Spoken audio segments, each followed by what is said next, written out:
Tanggapan Timothy tentang pewaris perintis. Bulan tadi ya kan gue belum jawab tuh yang perintis pewaris. Kayaknya gue sempat lihat, gue lihat sekilas lah. Gue lihat videonya kan. Satu itu kata terlalu banyak, berarti itu kan 100% scripted. Tapi balik lagi, gue nggak setuju dengan orang Indonesia yang suka nge-cancel orang lain. Karena menurut gue gini, betul konteksnya salah, apa yang dia ngomongin salah, tapi itu masih anak underage. Itu masih anak kecil gitu loh. Jadi jangan dibully lah.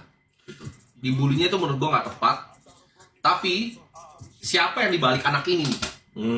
Karena gini, balik lagi, gue belum pernah ketemu anaknya, ya kan? Cuman dia adalah datang di salah satu podcast, ngobrol sama orang, dan gue lihat gitu loh, anak ini gitu. Kan dari podcast biasa bisa kelihatan kan. Satu, jumlah podcast itu banyak kan di-cut. Kalau diperhatikan, podcastnya itu di-cut. Jadi ada yang pintar-pintar beneran, ada yang pintar-pintar dibikin. Ini yang harus dibedain ya. Misalnya Bro Kakak, dia tuh pintar beneran, dia bisa bikin research paper gitu loh. Dia mau bikin strategi itu dia bikin research paper ya beneran, ada papernya gitu loh. Pintar beneran, dari bawaan lahir pintar. SD itu udah olimpiade segala macam, memang pintar. Nah ada yang dibikin-bikin nih pinternya nih. Ya kan zaman sosial media sekarang. Nah pertanyaannya siapa yang bikin seperti ini? Karena jawabannya tuh nggak natural. Contoh, misalnya di sekolah nih, pulang les ya kan, malam meetingin bisnis, masa sih? Kan itu saya kasihan anaknya. Gue kasihan anaknya karena itu pasti masih mau main. Gue juga seumur itu masih mau main lah. Walaupun gue ada serabutan bikin bisnis.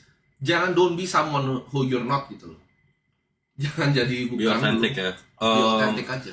Kalau di segi streamer, influencer belakangan ini soalnya kan banyak yang mau jadi streamer atau mau jadi influencer. Gue bilang lu kalau mau jadi streamer umur 18, gue tuh bisa di titik ini, gue perlu dilaperin dulu sama Tuhan, di humble dulu, tidur kelaparan, habis itu mesti ke Prokerto dulu, gue kuliah di Prokerto kan. Yeah. Di Jawa habis itu mesti beradaptasi sama mereka biar nggak songong kayak gimana. Habis itu gue mesti dapat beasiswa, ngeliat, alhamdulillah kemarin ke Eropa, ngeliat Eropa. Buat influencer, what's the key? The people who wants to be an influencer. Nih, jadi otentik ini mungkin gue pasti bahasnya tadi lagi ya. Yeah. Be otentik. Kenapa? Gue bisa melihat ketidak-authenticity-nya ketika podcast. Potong gitu kan. Potong terus matanya berubah. Itu artinya apa? Dia tahu dia salah ngomong, kalau bisa belibet diulang lagi. Ini gue nggak kenal, gue nggak pernah lihat ikutin productionnya, tapi gue berani tahu kan pakai kuping gue itu pasti diulang.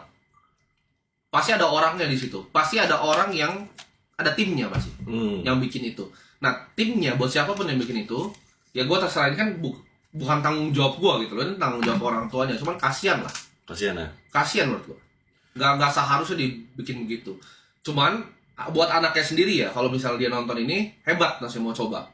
Tapi coba pakai cara dia sendiri. Coba pakai jalurnya dia sendiri. Jangan jalur